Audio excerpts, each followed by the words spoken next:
Geoff's Wonderland. Yes, welcome to my Wonderland. I'm Geoff. And yes, folks, it is a Wonderland in here. And of course, I'm talking about the contents of my head. Now, if you could get inside and take a bit of a look around, you'd go, oh my God, what a mess. And yes, it is a mess, but what a beautiful mess it is. And am I going to clean it up? No, I'm not, because I'm an adult and I don't clean things up. Only kids clean things up because their mothers have told them to. Now, did Picasso clean things up in his head before he painted something? I don't think so. So there you go. Now, today on the Wonderland, I want to talk a bit about music because music's what I do. I'm a musician. And I've just finished recording an album and making it and everything, and now it's actually a physical product. It's a vinyl LP this time because nobody buys CDs anymore. That's a sweeping statement. Of course, people still buy CDs, but not like they did years ago. You know, you had your CDs because everyone got sick of records because they got all crackly and they got scratched and they were big and, you know, cumbersome to store and they warped, and CDs came along and we were all, whoa, look at this. This is fantastic. Digital sounded so pure and clean, which of course it is. It's great. But, you know, after a while, people took another look at the whole vinyl thing and thought, this is not so bad after all. This is a bit cool. We've got something big in our hand instead of something little. Anyway, so this time I've made an LP, which I'm very happy with. Now, the name of the album is Wherever We Go, There We Are. And the reason I called it that was because I wanted to give it a name that not too many other albums had, right? I was thinking of calling it Abbey Road or Dark Side of the Moon, but, you know, when I looked at, decided not to do that. Anyway, so if you look on Spotify or anywhere else, I think there may only be one other album out there with the same name, I think, and maybe not even that. So, yeah, that works. So I'm going to play a song or part of a song from that. I'm not going to bore you with it because, you can go onto Spotify and bore yourself with it of your own choice. But I'm going to play a little bit of a song from the album. I'm going to talk about it. I'm going to tell you how it came about because this Wonderland produces things in a very strange way, which I'm sure that you out there, being human, will understand. And so here is a bit of the first song on the album. It's called Like You Feel It Too.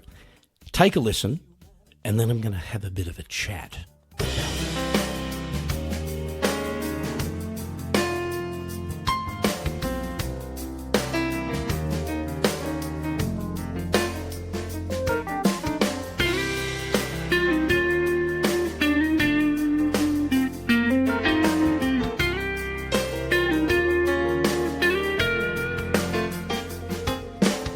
It's been a long day and a rolling to the evening.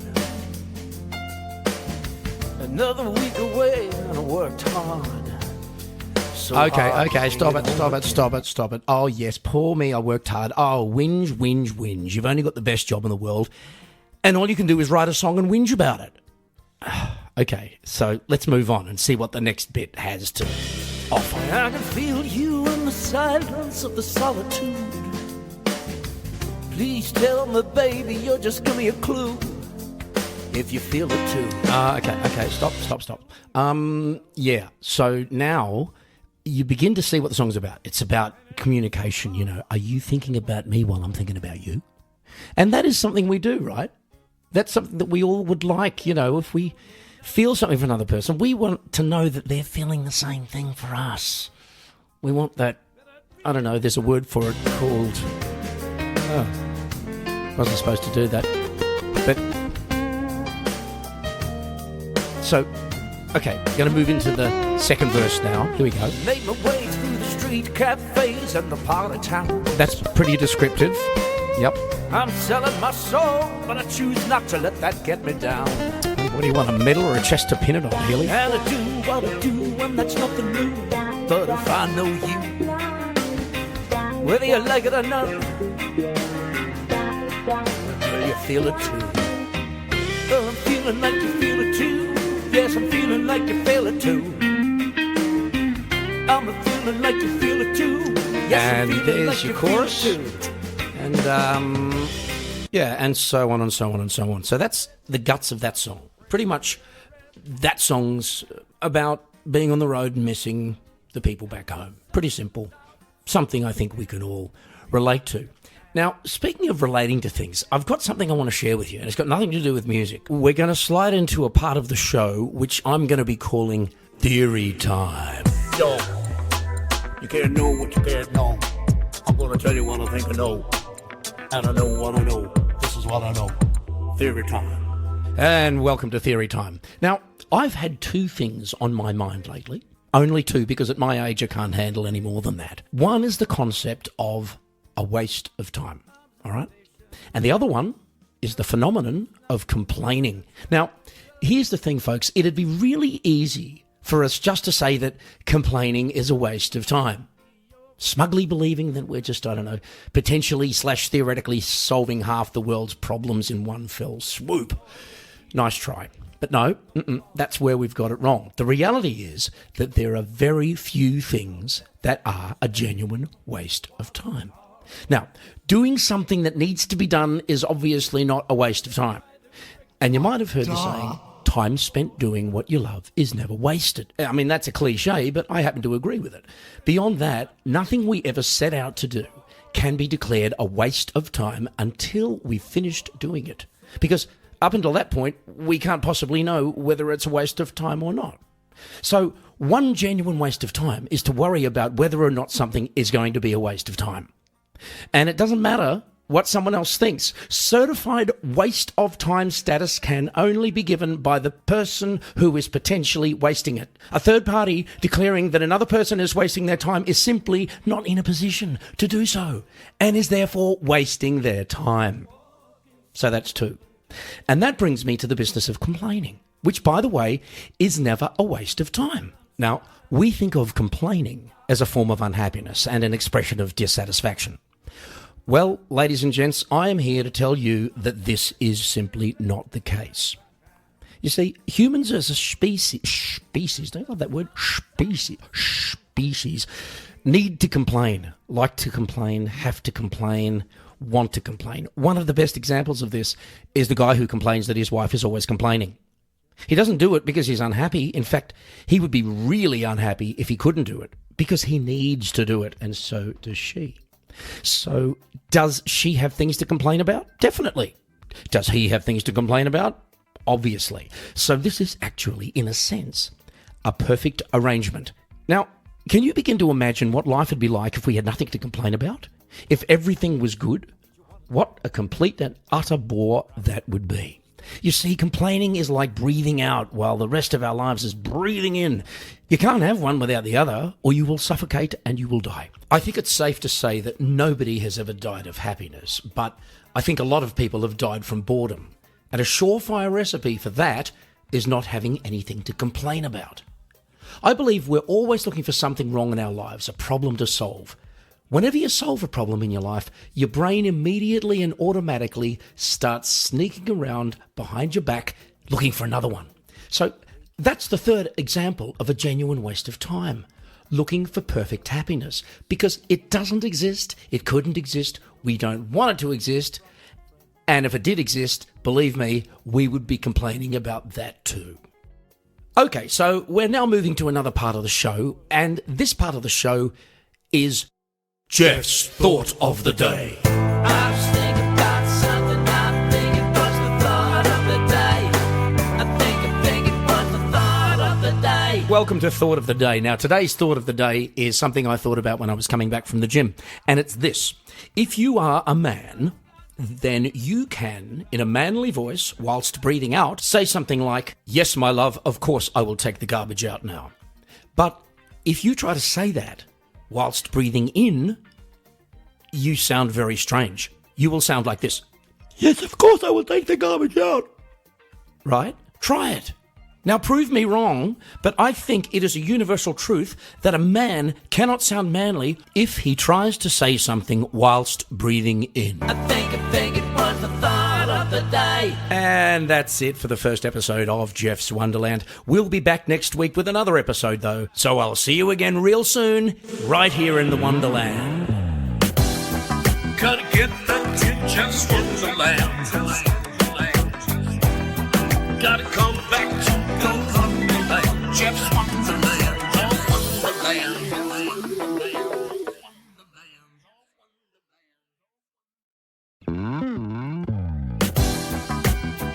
Welcome to my Wonderland.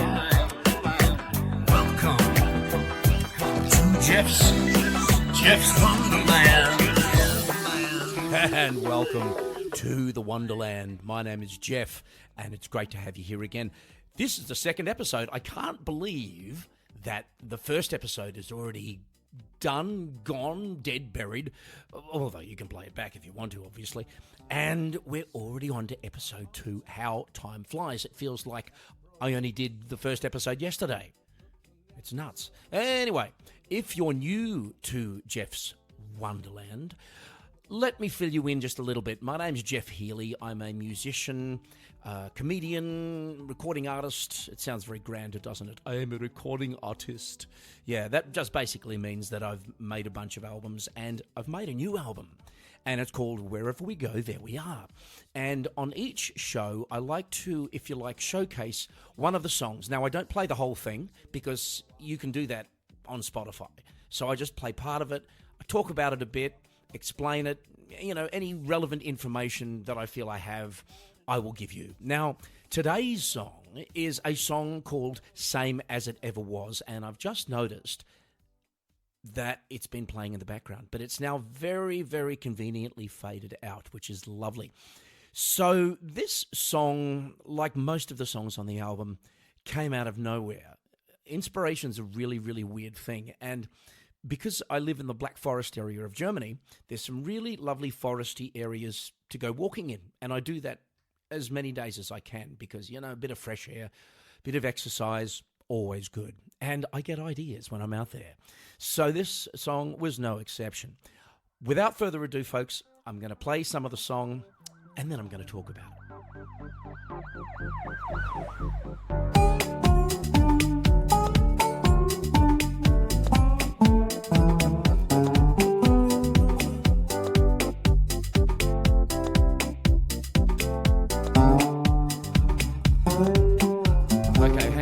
Hang on. One thing I want to say about this album is that I have no idea what genre it fits into. I have asked people and I've listened to it and I've compared it to other music, and because every song's so different, it doesn't fit neatly into any single box. So I'm calling this progressive rock because it is fundamentally rock music and it is progressive, which means it's not regressive. It is moving forward. It is creating things that have not necessarily been cobbled together before in quite the same way. So yes, this is my progressive rock opus. And now back to the song. Sitting in the sand in my hometown. That's Broad Beach. A little bit of autobiography there for you. Looking at the surf and the afternoon breeze is the same as it ever was.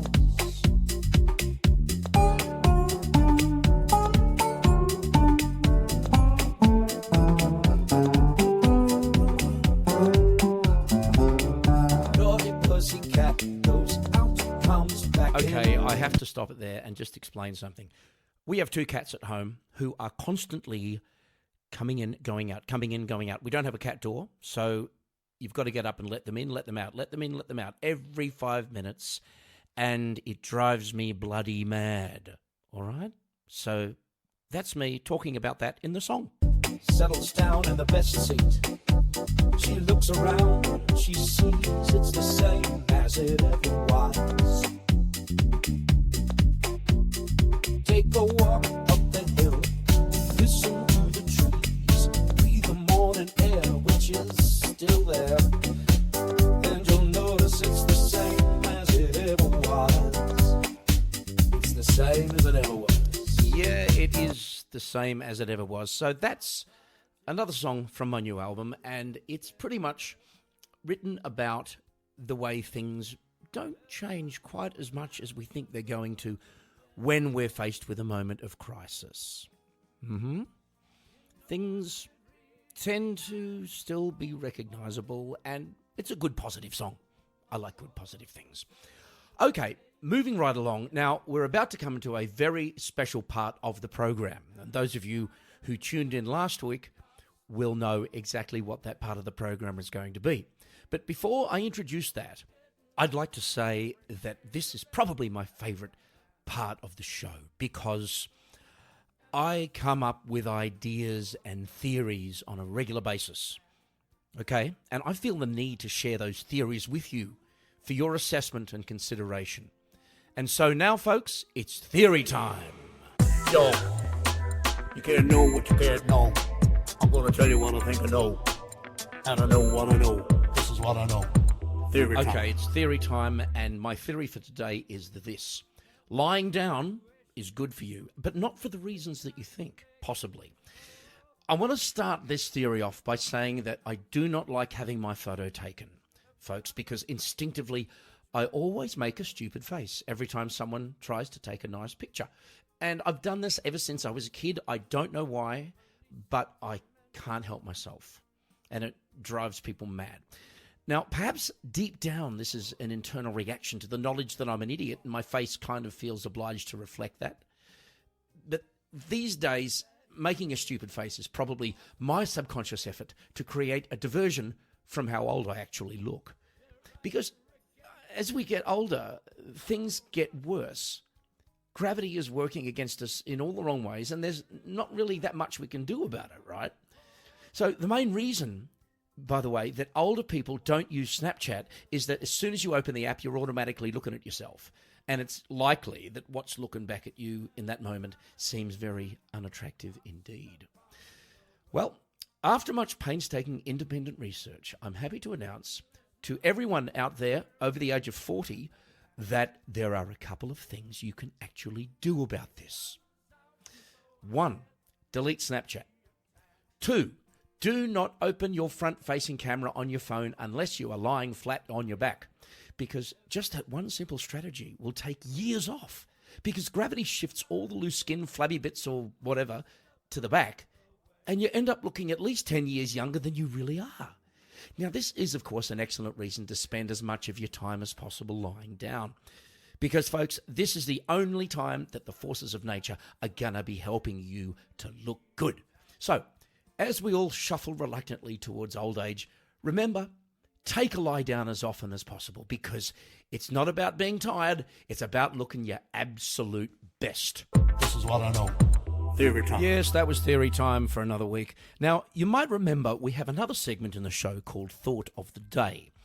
Well, last week, Thought of the Day was right towards the end of the program, as it will be this time. However, this week, I'm presenting to you a bumper edition of Thought of the Day, because the thought that I've got is, I think, a real cracker and deserves a little bit more time than I would normally give Thought of the Day. So, folks, I present to you a very special extended edition of Geoff's Thought of the Day. I was thinking about something, I think it was the thought of the day. I think it was the thought of the day. And welcome to another edition of Thought of the Day. Now, today I'm going to share with you some valuable advice for the next time you really want to buy something from Amazon or eBay or anywhere really that you know your significant other is not going to approve of. Now, we all like to avoid being in the doghouse, so to successfully pull off that unauthorized acquisition, there are a couple of very important steps you have to take. 1, make certain that whatever it is can be brought into the house or delivered when he or she is not home. 2, once the item is in the house, make sure it's not so much hidden but effectively camouflaged by other everyday objects in such a way that he or she probably won't even notice it. 3, this one is probably the most important. If he or she does notice it, tell him or her that you've had it for a very long time and are actually surprised that he or she has not noticed it before. Now, this system will work almost every time for your smaller items like books, records, clothing, watches, but do not, and I cannot stress this enough, do not attempt it with motorbikes, cars, boats, or girlfriends/boyfriends. Another useful strategy is to occasionally and randomly do something useful but unexpected around the house while the significant other is away. Preferably something that, let's say you're a guy and we're talking about the wife, do it while she's away. Preferably something that she'd normally do herself, such as vacuuming, cooking a meal, or cleaning the bathroom. because these unnatural acts will earn you credits toward your next act of male stupidity. I think it was the thought of the day. Yeah, and that wraps up another program, folks. Thank you so much for joining me. I'm Geoff Healy. I look forward to being with you next week for another episode of My Wonderland. Gotta get back to Geoff's Wonderland. Gotta come back to the Wonderland. Geoff's Wonderland. Oh, Wonderland.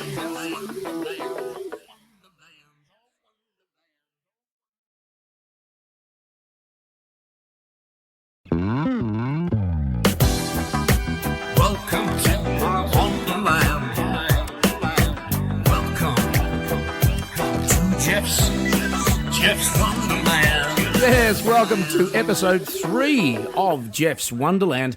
And I can't believe time flies when you're having fun. I mean, I can believe that, but I can't believe it's flown so fast between episode 1 and now. It's quite incredible. It's just like I did them a couple of days ago. Anyway, I hope you're all well out there in interweb land, as I like to call it. My name is Geoff Healy. I'm a musician, and I like a bit of a laugh, so I have a bit of a comic bent as well. And I also like to make coffee. I used to be satisfied just to drink it, but no, I have bought myself a semi-automatic coffee machine, and I've made some really, really good cups of coffee and some really, really crap ones. But the beautiful thing about this machine is it's very difficult to ever get to the point where they're perfect all the time. And call me a weirdo, but I like that. I love the uncertainty. I love the machismo of the macchiato. I love the lure of the latte. And not knowing if the next cappuccino is going to be a crappuccino. Anyway, I digress. Not that there's anything to digress from, because this show is all about the contents of my head. Folks, it's the Wonderland inside my mind, which I'm now sharing with you, because at some point I decided that you needed to know about it. Don't ask me why, don't ask me when. I have just made that decision. Anyway, welcome. Now, you can hear some music in the background, and that is actually the soundtrack of my life at the moment. It's my new album. I should point out, though, that even though I'm have a bit of a comedy bent, as you can probably tell, I'm a musician by trade. It's what I do for a living, and this is an album that I've just released. It's called Wherever We Go, There We Are. Now, it's not a comedy album, although some of you might get a laugh out of it. It is actually a pop/rock. I like to call it a progressive... I can't even say that word today. Progressive rock album, all right? Now, those of you who listen to it and then listen to other so-called progressive rock albums may beg to differ, but I would beg to differ back and say progressive rock is anything you want it to be, because that's why it's progressive. And progressive is good, as we know.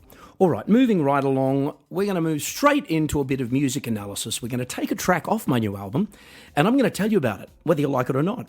I'm not going to play the whole song, because if you want to hear the whole song, you can do that of your own volition by going onto Spotify or iTunes or Amazon, whatever. Google How's Your Father. I don't mind.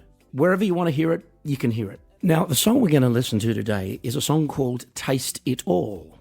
Now, this song has rather an interesting history, because in 1993, a good friend of mine, I'll call him Kevin because that's his name, was paying us a visit in my hometown in Australia. And up on the side of the wall of the surf club, next to the car park that we'd pulled into, was a huge ad for Coke Light. And in big letters, it just said, "Taste it all," at which we fell about, because it sounds more like a pornographic demand than a slogan for a soft drink. Anyway, we never forgot it. And about 3 months ago, when I announced to Kevin that I was recording a new album, and I found myself writing a lot of songs, because Kevin's a songwriter too, I say, I'll make a bet with you. Let's both write a song called Taste It All, and the first person to come up with a song called Taste It All wins. Now, I think, to be fair, we were both expecting comedy songs to come out of this, but I thought about it. I thought, this is actually a good idea for a song, as in a real song, not a comedy song, certainly not a rude song. So I proceeded to write a song called Taste It All, and I was quite happy with it. I was also happy with the fact that I won the contest, because I was the first person to write a song. Anyway, Taste It All became a real song, folks. It's on the new album, and it goes like this. Oh, and I've cut the intro off as well, just for the sake of something. Brevity, maybe? shuffles down the stairs, holding tight to the rails. And you know it won't be long till the ship sails. Okay. So by now you'd be getting the idea that it's a country song. And, well, yes, stylistically, I suppose you could say it is a country song. And so, I hear you ask, what is a country song doing on a prog rock album? That, indeed, folks, is the burning question. So I'm going to chuck a bucket of water over that burning question by asking, who hasn't heard of country prog? Everyone. That's who. Everyone's not heard of it. Until now. I know he wants to say what he thinks I need to know. Yeah, I know how he feels. He says when you gotta go, son, you gotta go. True dat. Now, we all know those people who will play you a song and then just as it's getting to a particular part, they'll say, oh, you've got to listen to this. And I feel like saying, I'm already listening to this. Well, folks, those people are me, because that's what I'm doing right now. I want you to listen to this next bit because I really like it. He's been up for a while, not a cloud in the sky. So we take a walk outside. Isn't that a great bit? I love that. Okay, here it is again. He's been up for a while. I'm really sorry. That was not acceptable podcast behaviour. I'll probably get thrown out of the podcast league now. Anyway, I digress. We're going to move on now with the program, and we've come to your favourite part of the show and mine. Yes, it's theory time. You can't know what you can't know. I'm gonna tell you what I think I know. And I know what I know. This is what I know. Theory time. Yes, welcome to another edition of Theory Time. Today, we're going to leap into the world of finance and high tech. And when I say finance and high tech, I'm talking about the Apple Corporation. Now, Apple's market capitalization earlier this year was estimated at something like $1 trillion. Now, immediately, as you do, I thought of two things. I thought of hamburgers and I thought of the barter system. Now, the barter system, for those of you who don't know, was a system they used many, many, many years ago. You know, if you had a goat, you would exchange it for a pig. And in monetary terms, 1,000 hamburgers would cost the same as an iPhone 11. Also, I figure that a lot of people who work for Apple, you know, like in Apple stores all around the world, occasionally get a bit peckish while they're at work. And when I say peckish, I don't mean they suddenly feel like a stick of celery or a piece of fruit, okay? Now, whilst I would never suggest that Apple does not look after its employees, I'm quite sure that those employees occasionally just feel like chowing into a good old McDonald's hamburger. Probably, possibly, if they're hungry enough. So, whilst Apple has all this money, I don't think they're stocking up on burgers in order to cater for their hungry workers. Now, in the meantime, and bear with me on this one, scientific studies have proven that a McDonald's hamburger, uneaten obviously, will last longer than an iPhone. So given that the boss is so cashed up, why not introduce a barter system where a customer could come into an Apple store with 1,000 long-lasting McDonald's hamburgers and walk out with a not-so-long-lasting and brand-new iPhone 11? Satisfied customers and your workers are no longer hungry. This is what I know. Theory time. Okay, we're going to move right into the second favourite segment of the show. Now, last weekend I had a few wines with my friend Kevin down at his house in Austria. And when I say a few wines, I do mean 5 bottles. Now, I'm partial to a good red wine, but that's a bit extreme and ended up getting to bed at about 4 a.m. Now, the result of that was not so much a hangover, but a complete disconnection of my brain from the rest of my body for about 3 days. Today was the first day that the thoughts started coming back to me. And what a cracker of a thought it is. But without any further clues or hints, I present to you Geoff's thought of the day. I was thinking about something, I think it was the thought of the day. I think it was the thought of the day. and welcome once again to Thought of the Day. Now, as I was driving back from the gym today and I was starting to get a few ideas for the show, it occurred to me that a lot of these ideas could well just fly out the window, which admittedly would be tricky because I had the air conditioning on and all the windows up. But I thought to myself, how many times in the history of the world have people been in a situation where they've had a fantastic idea, an idea that could have changed the world, like a cure for cancer, or a more effective way to organise your wardrobe, or even a way to train the cat to do the dishes. But because they were busy driving a car, or sleeping, or putting up a wardrobe, or performing emergency open-heart surgery, or competing in a crucial Olympic swimming event, or even leaving the scene of an accident. How many brilliant ideas have been lost? And so for me, the question is this: are we doing too much? Is laziness getting a bad rap? To my mind, those questions are right up there with questions like, would there be any point in a vampire having life insurance? And, of course, is Dr. Dre a real doctor? But okay, I'm digressing from our subject. Now, far be it for me to pour aspersions upon the idea of multitasking, but I can't help feeling that there might be a lot of value in being chained to the floor for several hours every day with nothing but a pen and a piece of paper. I think it was the thought of the day. Yes, that was indeed the thought of the day, folks, and unfortunately, we've come to the end of yet another episode. But don't be sad, there'll be another one coming at you real soon, and I'm already looking forward to welcoming you once again to my Wonderland. Gotta get back to just Wonderland. Gotta come back to the Wonderland. Jeff's Wonderland. Wonderland.